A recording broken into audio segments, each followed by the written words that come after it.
All right, well, thank you very much. It's a real pleasure to be here at your meeting. As somewhat of an outsider, as Dane said, I'm more of an expert in data science than material science. But I've been doing some joint work with Dane and Paul Voiles, who many of you also know, at this intersection. And I think there's a lot of potential in that area.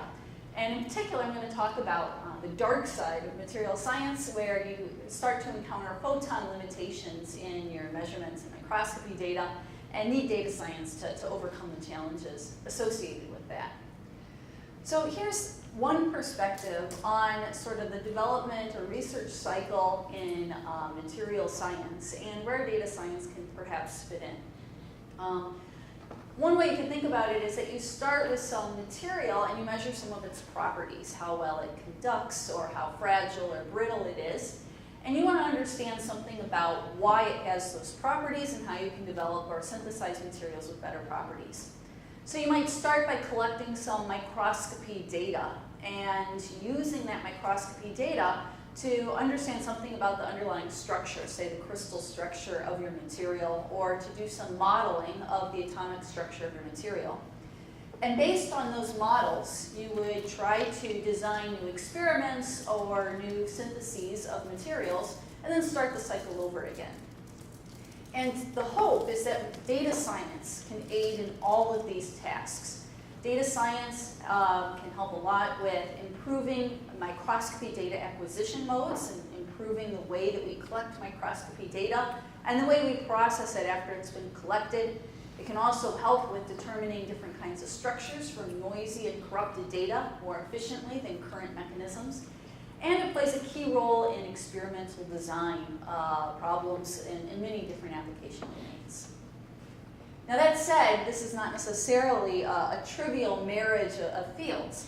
So here's how many data scientists view the field of data science. It's somehow at the intersection of people who have some background in math and statistics, people who have some subject domain expertise, like Dane, who's an expert in material science, and who have some hacking or deep, programming skills. And if you were to look at the intersection of any two of these, you would see something that is maybe a little bit more familiar. So at the intersection of subject matter expertise in math and statistics, we see a lot of traditional research that, while very good, doesn't necessarily have the ability to scale up to multiple terabytes of data. And at the intersection of math and statistics and some pretty powerful hacking skills, you have what's known as machine learning. And machine learning traditionally does not incorporate physical models that people like Dane are very good at developing. And so data science ideally brings the three of these things together. Now I want to highlight this unlabeled one here, which data scientists call the danger zone. Certainly, if you have some subject matter expertise and hire a programmer, you can come up with a program that will churn through some data. But it's a pretty risky proposition. At best, you might end up with a method that is suboptimal, not as good as you might be able to do with some expertise in math and statistics. At worst, you could draw false conclusions. And so I think there's a really compelling need for people with expertise in math and statistics to work closely with people with subject matter expertise and some good hacking skills. So what I'm going to do today is talk to you about one example of where this can work and work very well. And it's a project that I did jointly with Paul Voiles here at the University of Wisconsin. And we started off with this data set. It is calcium-doped neodymium titanate. It's an example of a perovskite ceramic.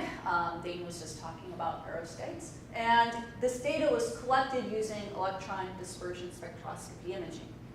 And so what I'm showing you is the image for each of seven spectral bands corresponding to different molecules or elements that are in this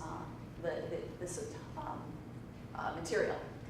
And this data was collected by some colleagues at the University of Manchester. And the reason it looks so green is because you're essentially shooting an electron beam through your material. And if you shoot an electron beam with a high power for a long time through this material, you'll destroy it, or at best damage it. And so what they did is they shot a relatively low power electron beam through it, with a very short exposure time, and you got very grainy, messy looking data. What Paul and his lab developed was a method to do this many times and sort of average the results using some clever non-rigid registration and alignment methods. And what you're seeing is the result of that process. And so this is even better than the raw data that was collected by their EDS system. And you can see it's still terrible. It's very difficult to interpret, very difficult to extract information that you can use to improve our models or future material synthesis. So what we'd like to be able to do is to take this data and get a better picture of what's sort of going on behind it. So one thing you could do is you could just apply some generic smoothing routines, like Gaussian smoothing. This is built into every edition of Adobe Photoshop, and probably into the software of most EDS imaging systems. So here's one of those images from the previous slide and the result of Gaussian smoothing. And it looks a little better, but still kind of blurry. And so if you were naive, if you've got sort of the hacking skills to do this and the subject matter expertise to be able to know why this neodymium calcium titanate is important, then maybe this is where you would stop. But now what we'd like to do is to bring a lot of math and statistics to bear to try to improve upon this result. So let me just try to formulate things mathematically. Like I said, the reason that this data is so messy and so grainy looking is that we have worked with very short exposure times in order to minimize any damage to our sample. Because we have short exposure times, the number of photons that we detect to actually measure our microscopy data is limited. It's very small. And you can model these small numbers of photon counts using a Poisson distribution. This is widely used in night vision and in PET and SPECT in hospitals. And it's a good model for these systems where you measure small numbers of photons. So what we're going to do is we're going to say X star here is the true spectral image that we would like to acquire if we somehow had this magical ability to have infinite exposure times. So if we didn't have to worry about short exposure times, if we could get just a super high quality image, that would be X star. But we aren't able to measure X star directly because of this exposure time limitation. So instead, what we measure is Y, and Y is that noisy, grainy looking data that I showed you a couple of slides ago. And so our goal is to somehow estimate X star from Y, and we want to do that using two key things. One, we want to leverage the fact that we do have this Poisson noise. And second, we want to leverage structural models for X star. The fact that we know something about what might be going on in X star even before we collect any data. And I'll explain exactly what I mean by that in a second. So what we're going to do to just try to understand these models is consider one slice through this spectral image. And everything extends to multiple slices very easily, but it's a lot easier to draw pictures of 2D images. So this is a phantom image that Paul Boyle's team developed that could show, for instance, some kind of crystal structure. And what we could do is we could take this image and divide it up into patches of pixels, so small little blocks, potentially overlapping. And if we look at those patches of pixels, what we see is that many of the patches are identical or close to being identical. So there's a lot of redundancy in this image. We're seeing a lot of repetition of the same kinds of patches over and over again. And this model is a pretty reasonable model for many physical processes, and it's a particularly good model for material science. So what we'd like to be able to do is to estimate this spectral image and somehow leverage the fact that we expect there to be this kind of redundancy somewhere within the image or the underlying image that we would like to recover. So what we're going to do is we are going to very specifically model our spectral image, or in this case just our image, by saying that the patches of the image lie in a union of subspaces. And I'm going to explain what I mean by that.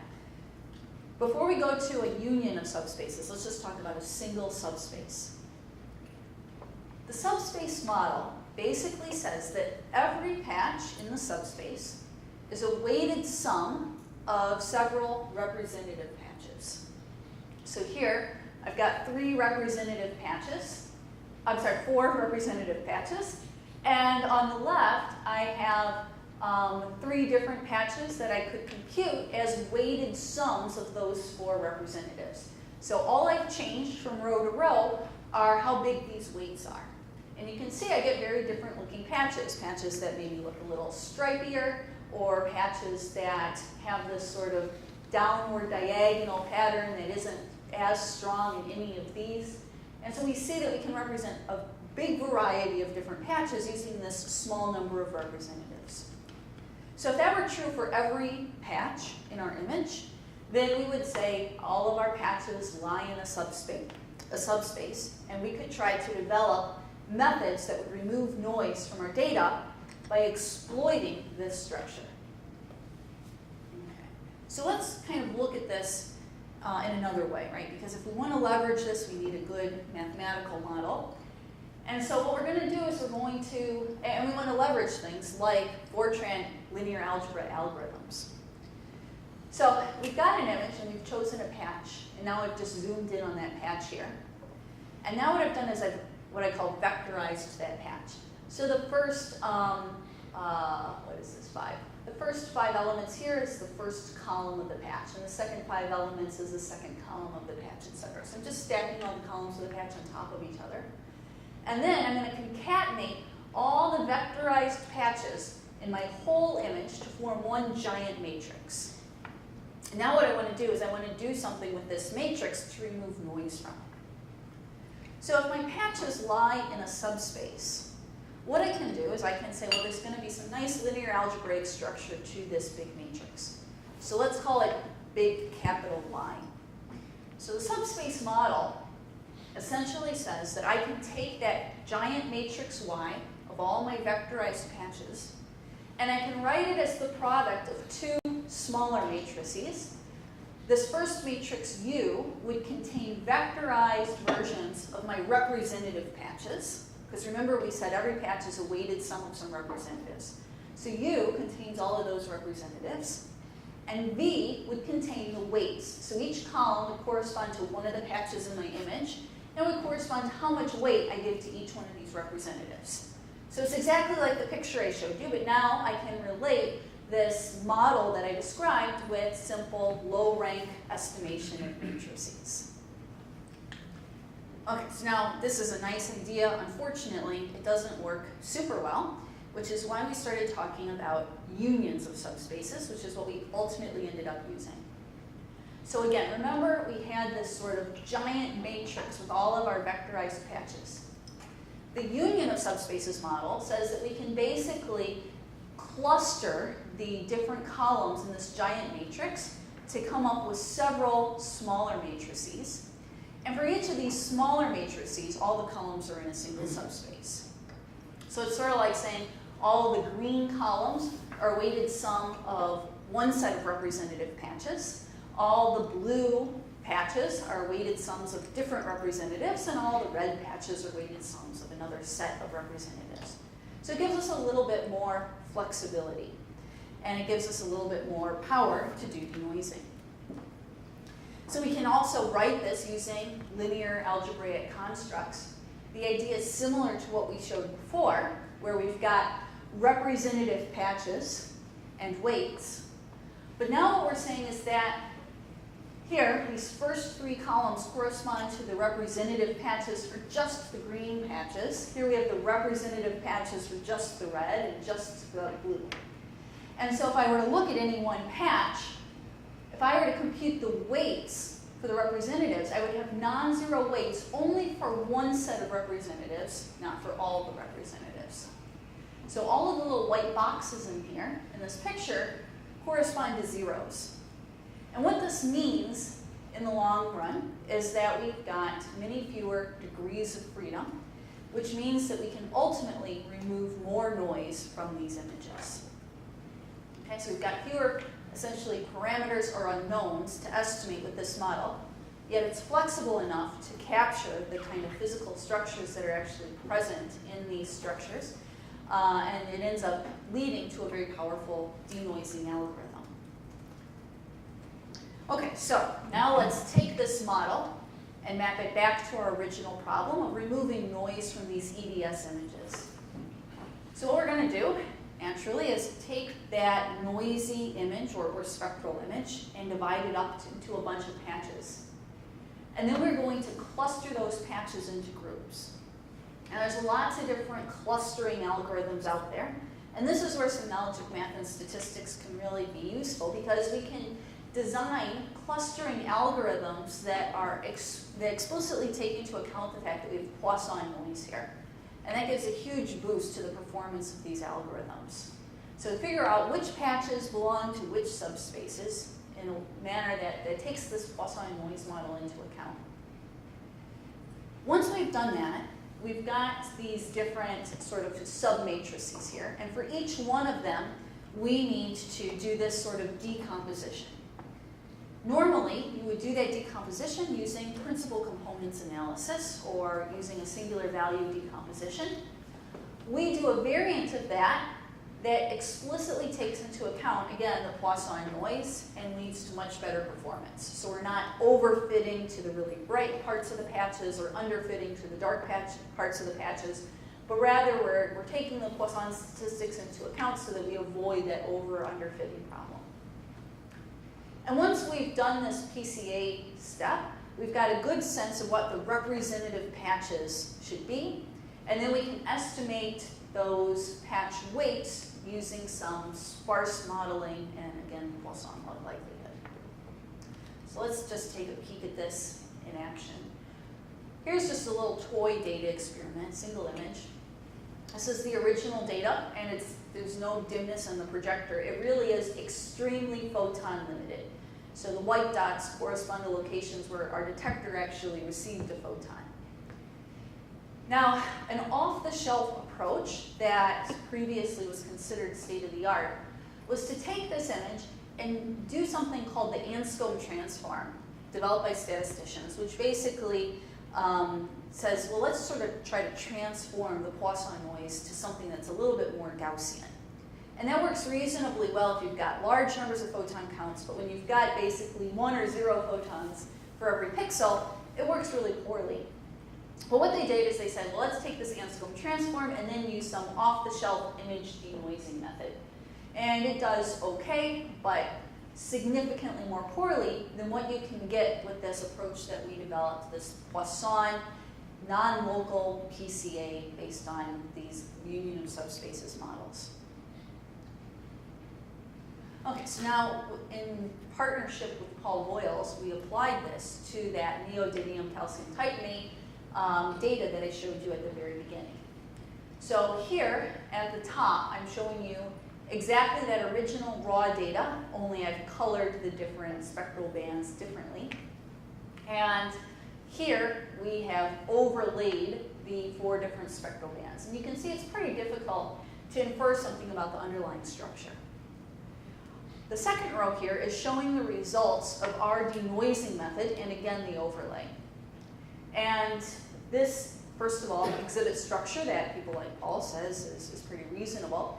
It also makes it easy to make different decisions about what that underlying structure is. So in particular, I think Paul was saying that there was some question, or you could imagine there being some question about whether the calcium is lying on the titanium grid or the neodymium grid, or lattice structure. And from this kind of overlay, it's very difficult to make that determination. From this kind of overlay, it's much, much simpler and much more robust to the noise in the data.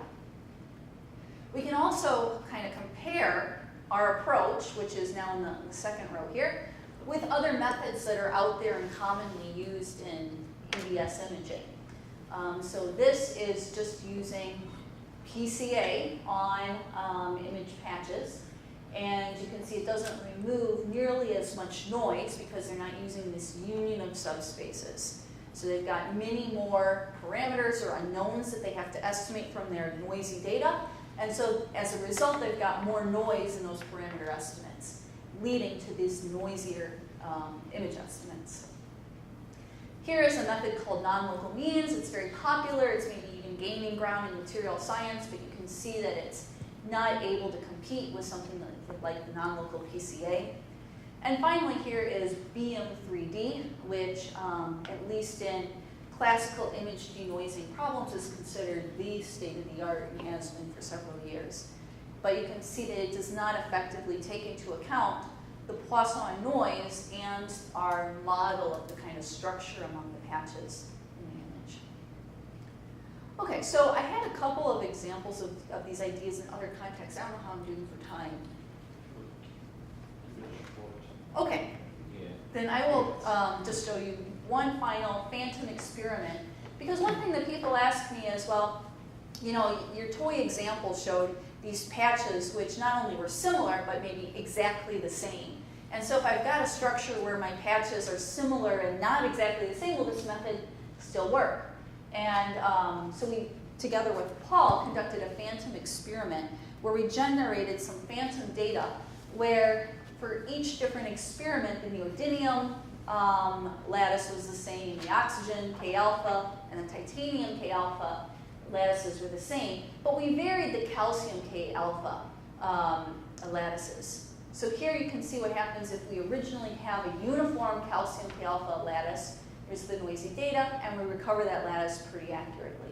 Here we've got a random, I guess I shouldn't even call it a lattice, for calcium K alpha here. And so even though we aren't seeing the same degree of redundancy in the image, we're still able to get a fairly accurate recovery of where the calcium atoms are located. And similar for this sort of concentrated ball model.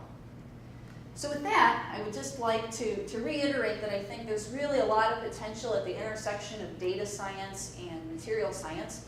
This is just one small example, but Dane and Paul and I talk regularly about other ways that we can sort of integrate our research programs. And with that, I would like you to be invited to be seduced by the dark side of material science. Thank you very much. Are there any questions? Yeah? Start with one. So, I guess one thing I'm trying to, if I'm not thinking about TN, but because it always looks sort of like magic, right?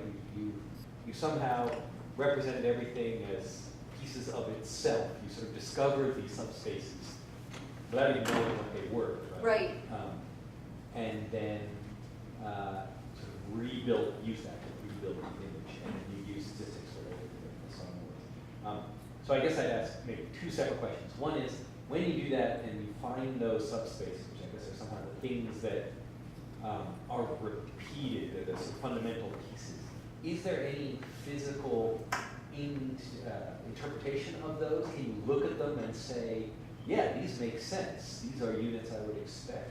And then a second question is this sort of tool, if I step back and say, can one generalize what sort of problem this tool solves in some way that's outside just TEM? Right. Well, yeah, those are some good questions. So first of all, in terms of interpretability, it's somewhat limited. So in particular, if you were to just look at like which patches are in which clusters, and it gives you maybe some information about the underlying atomic structure.